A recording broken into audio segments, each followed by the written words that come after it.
চাকরিচ্যুতদের পুনরায় বহালের দাবিতে মতিঝিলের দিলকুশায় ইসলামী ব্যাংকের সামনে বিক্ষোভ করছেন চাকরিচ্যুত কর্মকর্তা কর্মচারীরা।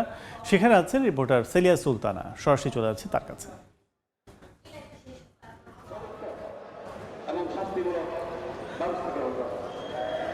যদি আজকের কথা বলতে হয়, দিলকুশা মূলত হচ্ছে পেছন থেকে মতিঝিলের পরবর্তী সোনালী ব্যাংক থেকে যে জায়গাটি রয়েছে সেখান থেকে একদম দিলকুশার শেষ মাথা পর্যন্ত প্রায় বলা যেতে পারে একটি ব্যাংকের এলাকা। সেই পুরো এলাকা, পুরো রাস্তা জুড়ে কিন্তু এখানে যে বিক্ষোভ করছেন যে চাকরিচ্যুত কর্মকর্তা কর্মচারীরা, তারা পুরো এলাকায় তাদের বিক্ষোভ এবং তাদের যে মানববন্ধন সেটি পালন করছেন। এবং একই সঙ্গে আপনাদেরকে জানিয়ে রাখতে চাই, এখানে যে ব্যাংকগুলো আছে সে ব্যাংকগুলো প্রায় প্রত্যেকটির শাটার যে রয়েছে সেগুলো বন্ধ করে রাখা হয়েছে, যেহেতু এখানে নিরাপত্তার বিষয় রয়েছে।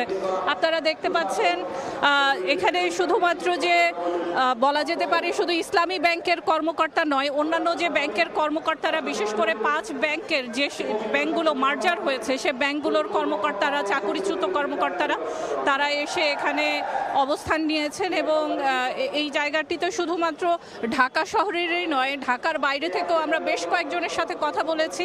চাকরিচ্যুত কর্মকর্তারা তারা বিভিন্ন জেলা থেকে এসেছেন, চট্টগ্রাম, যশোর, পাবনা এইসব এলাকা থেকেও এসেছেন যারা চাকরিচ্যুত আছেন। এবং আপনাদেরকে জানিয়ে রাখতে চাই, আজকে সকাল 10টায় ইসলামী ব্যাংক এবং ইসলামী যে ব্যাংক, শরিয়া ভিত্তিক যে ব্যাংক রয়েছে 5টি ব্যাংক, সে ব্যাংকের যে কর্মকর্তাদের, কর্মচারীদেরকে চাকরিচ্যুত করা হয়েছে।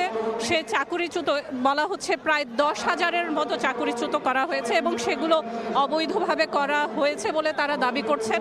ইসলামী ব্যাংক থেকে শুরু করে অন্যান্য যে ব্যাংকগুলো রয়েছে আপনাদেরকে বলছি, সেটি হলো ফার্স্ট সিকিউরিটি ইসলামী ব্যাংক, ইউনিয়ন ইসলামী ব্যাংক, আল আরাফা ইসলামী ব্যাংক, সোশ্যাল ইসলামী ব্যাংক, গ্লোবাল ইসলামী ব্যাংক। এই ব্যাংকগুলোর যে কর্মকর্তারা রয়েছেন চাকরিচ্যুত, তারা এসেছেন। তারা বলছেন যে তারা যে দীর্ঘ সময় ধরে তাদেরকে যে চাকরিচ্যুত করা হয়েছে, সে চাকরিচ্যুত করার কারণে তাদের যে পারিবারিক, সামাজিক যে অবস্থান এবং তাদের যে পেশাগত যে দায়িত্ব, সে দায়িত্ব তারা যেমন পালন করতে পারছে না, তাদের জীবন এবং জীবিকা নির্বাহ করাও কিন্তু কঠিন হয়ে যাচ্ছে। আমরা জানতে পেরেছি তারা এরই মধ্যে একটি স্মারকলিপি পেশ করতে চান প্রধানমন্ত্রীর বরাবর এবং কিছুক্ষণের মধ্যেই হয়তো তারা এই প্রক্রিয়াটি সম্পন্ন করবেন। তারপরেই হয়তো দিলকুশায় যে ব্যাংকের যে কার্যক্রম সেগুলো হয়তো কিছুটা স্বাভাবিক হবে আমানতকারীদের জন্য। এই ছিল মূলত আমার কাছে এখন পর্যন্ত দিলকুশা থেকে সর্বশেষ।